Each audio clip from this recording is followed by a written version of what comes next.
নারীদের কর্মসংস্থান, নারীদের স্বাস্থ্য, বাংলাদেশের আইন, নীতি নির্ধারণ এগুলা যারা করবে তাদেরকে বাছাই করার ক্ষেত্রে কি আমরা একটা কাপড় কেনার সময় যতটা সচেতন থাকি, তাদেরকে বাছাই করার সময় কি আমরা ততটা সচেতন থাকি?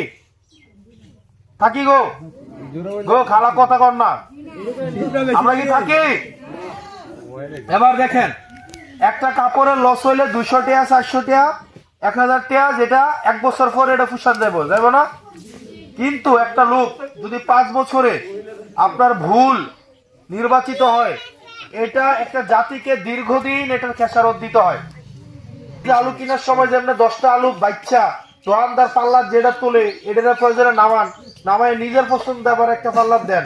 ঠিক একইভাবে নিজের যাকে পছন্দ হয়, নিজের যাকে ভালো মনে করে, যারা শিক্ষিত, যারা মার্জিত, যারা এই যুগের সাথে তাল মিলায় চলতে পারে, যারা এই যুগ বুঝে, যারা এই যুগের চাহিদা বুঝে, এই যুগের নারীদের সমস্যা বুঝে, এই যুগের নারীদের সম্ভাবনা বুঝে।